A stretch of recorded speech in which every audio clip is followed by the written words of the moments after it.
A very warm welcome to this Thursday's edition of Money Moves. I am Melissa Enoch here at the FMDQ studios in Lagos. And I am Grace Agbarago. It's the 12th of February. We thank you for joining us at this time on the show. All right, let's tee off with your news now. Egypt is preparing 60 state-owned companies for transfer to the Sovereign Wealth Fund or listing on the stock exchange. Hasham El Sayed, CEO of the State-Owned Enterprises Unit, said 40 companies are being readied for transfer to the Sovereign Fund of Egypt, while 20 are designated for stock market listing. The announcement came during a meeting with Prime Minister Mustafa Madbouli, who directed the government to accelerate restructuring measures for economic authorities and SOEs following the abolition of the Ministry of Public Business Sector. In banking news, United Bank for Africa has launched a new Pan-African diaspora banking proposition aimed at serving Africans living abroad and deepening financial links with the continent. The initiative seeks to simplify cross-border payments, supply investment flows, and expand access to banking services for the African diaspora across key global markets. Here are excerpts. So all we are going to do today is simply to understand what's the difference. How are we going to unlocking this potential? We all know what is the kind of remittances which come into the country. Everywhere, you open a newspaper today, you find that people will tell you, okay, Nigeria has received 20 billion worth of remittances last year. Africa is receiving 100 billion. In fact, if you look at the numbers, Africa receives more remittances than the foreign aid. If you look at the official development assistance funding which happens, even foreign direct investments, they are not even up to 50% of what remittances are. So how do we unlock? How do we move beyond remittances? The remittance is just a surface level conversation we are having all the time. We are not going beyond that. How do you unlock that potential of remittances? People are saying that, okay, we have diaspora, so just look for remittances. That's not what it is.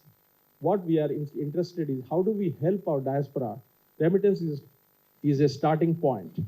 What is more important is how do you unlock that capital which is coming in for actually investment in infrastructure, making it a structured capital. We don't need foreign aid all the time. We don't need foreign capital. And nobody has more trust in Africa than the Africans themselves. And that's the leverage we have. And UBS stands at that intersection where now with the presence in 20 countries in Africa, as well as in the 4 global financial centers like New York, London, Paris, and Dubai, we are in a very strong position to actually execute this dream for the world. How can we unlock Africa's capital from the diaspora? That's our thinking process. Meanwhile, the National Bank of Ethiopia has amended its foreign exchange directive, allowing service exporters to retain 100% of their export proceeds in forex retention accounts indefinitely as part of broader reforms to ease access to foreign currency. Effective February 12, 2026, the changes remove visa and travel document requirements for funding international debit cards, scrap minimum thresholds for opening forex accounts, and abolish the $10,000 cash declaration rule at borders, forex bureaus, and bank deposits, while expanding banks' powers to remit dividends and issue limited forex guarantees. In Kenya, the Capital Markets Authority has granted regulatory approvals for fund management licenses and collective investment schemes as part of efforts to deepen the capital markets and expand access to regulated investment products. The approvals cover new fund managers as well as additional sub-funds under existing collective investment schemes following assessments conducted in line with the Capital Markets Act and applicable regulatory frameworks. In the meantime, the Gambian government is stepping up efforts to attract investment and expand tourism as a key pillar of economic growth. Speaking on strategies to boost arrivals, diversify tourism offerings, and draw private capital into the sector, the Minister of Tourism, Abdoulaye Jobe, outlined the opportunities and incentives available to investors. Let's now listen to him. The Gambia is very safe and secure. Also, we have rolled out a new visa policy, which literally gives exemptions to tourists coming to the Gambia. So we believe that that is a major differentiator for anybody that wants to visit the Gambia. We are also, in terms of the investment, we also have very attractive investment incentives for investors to come to the Gambia to invest in the tourism sector, so that our offerings, especially in terms of the product, is enhanced, so that people have more things to see in the Gambia and participate in the Gambia whilst they're having their holidays. Also, we're trying to green the industry, making it more sustainable in terms of use of sustainable energy, in hotels and other forms of sustainable practices, so that the industry can elevate to another level. The Gambia is very safe and secure. Also, we have rolled out a new visa policy. Meanwhile, Tunisia's central bank has kept its main interest rate at 7% after cutting it from 7.5% in December, as inflation slowed to 4.8% in January, the lowest in 6 years. Foreign reserves rose to 25.8 billion dinars, covering 109 days of imports, while current account deficit widened to 2.5% of GDP at the end of 2025, up from 1.6% a year earlier. In other news, African Export-Import Bank has disbursed $100 million receivables discounting facilities to Bahamas Stripping Group of Companies Limited, BSGC, to support the rehabilitation and construction of over 200 miles of critical road infrastructure across the Bahamas. The facility, provided under a framework agreement signed with the government of the Bahamas in 2025, will enable BSGC to accelerate project delivery and access advance funding for certified works, including asphalt paving, road stripping, safety upgrades and maintenance, supporting commerce, tourism and logistics across the archipelago. Finally, on News Now, the founder and executive chairman of BUA Group, Abdul Samad Rabiu, has called for a major shift in Africa's development strategy, urging governments, financiers and the private sector to move beyond raw material extraction. Speaking on the need for industrialization during Mining Indaba 2026, Rabiu said large-scale processing and value addition are critical to driving job creation, economic resilience, and sustainable growth across the continent. Let's listen. That I would like to share my insights on how Africa can move decisively from being a continent defined by potential to one defined by productivity, value addition, and shared prosperity. BUA's journey into mining began over 16 years ago, at a time when Nigeria was heavily dependent on imported cement. At that time, BUA was one of those importers. The reality was simple, but difficult, because it was a difficult decision. We were constantly chasing foreign exchange to import cement, and quite frankly, we were spending more time chasing FX than actually selling cement. It was so difficult to get FX at the time. We were paying in dollars, exposed to foreign exchange volatility, and dealing with supply uncertainties, all for a product that Nigeria had the natural resources to produce locally.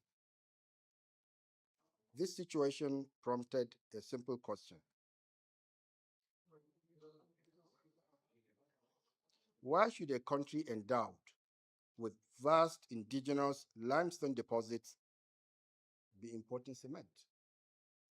The issue was not the availability of limestone. It was whether there was sufficient conviction to stop importing and start producing locally. BOA, therefore, made a strategic decision that I would like to share my insights on how Africa. I am Melissa Enoch, and that's it for News Now this Thursday. The show returns shortly with Grace at the FMDQ Archives Room, giving us a market update. Stick around.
Monetary Policy Committee, MPC, of the Bank of Uganda, BOU, maintained the central bank rate, CBR, at 9.75%.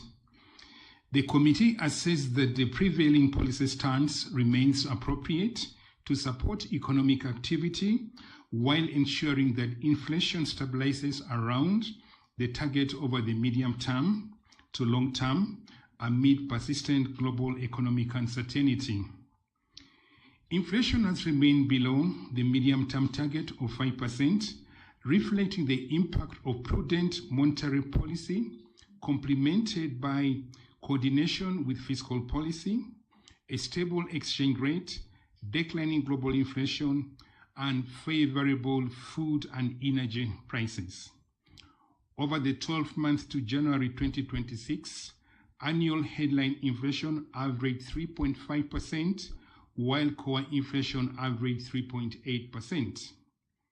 Headline inflation edged up marginally to 3.2% in January 2026 from the 3.1% in December 2025, reflecting higher inflation in some core components, partly offset by a decline in food crop inflation.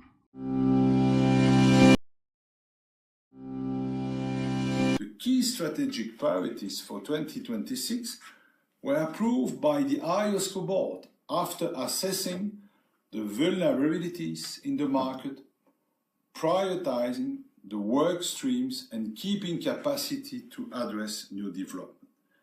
And these priorities are, firstly, strengthening financial resilience and market effectiveness. Secondly, of course, protecting investors, but also the evolution of public and private markets, technology transformation, and last but not least, the DNA of IOSCO successful story, promoting regulatory cooperation and effectiveness. Ensuring the resilience of the global financial system is a key pillar of IOSCO mandate. What does it mean? Well, it means that in 2026, IOSCO will look, for instance, into the impact of extended trading hours on trading venues and continue to work on financial market infrastructure, focusing on third-party risk and cyber resilience.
news. Let's now go over to Grace for today's market round. Hello there again, Grace. How are the markets wrapping up today? Thank you, Melissa. Let's track out the markets in their trading today, starting off with the equities as usual. The Nigerian Stock Exchange edged up 0.25%, while the BRVM in Abidjan edged up 0.09% to 382.23. The Nairobi Securities Exchange surged 2.02% to 213.02. In South Africa, the Johannesburg Stock Exchange gained 0.61%, and in North Africa, EGX30 climbed 1.59%, while Morocco's MASI advanced 0.57%. Let's do a quick round on some of the Pan-African currencies. The rand weakened 0.17% to 15.89 against the US dollar. The Egyptian pound strengthened 0.12%, while the CFA franc rose 0.47% to 552.08. The Kenyan shilling slipped 0.01%. The Moroccan dirham was flat at 9.13, while the naira weakened 0.36% to 1,354 naira 92 kobo as at 13:48 GMT. Let's switch into the commodities data deck, beginning with energy prices. Brent crude fell 0.59% to $68.99, while US WTI declined 0.45% to $64.34. Natural gas jumped 3.80% to $3.27, while Arabian gasoline dropped 1.17% as at 13:41 GMT. Finally, two metals prices. Gold edged down 0.10% to $5,093.20.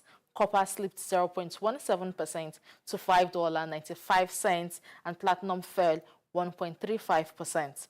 Aluminium rose 0.68%, while iron ore eased 0.25% to $100.59 as at 13:43 GMT. And that's our money moves markets today. Back to you, Melissa.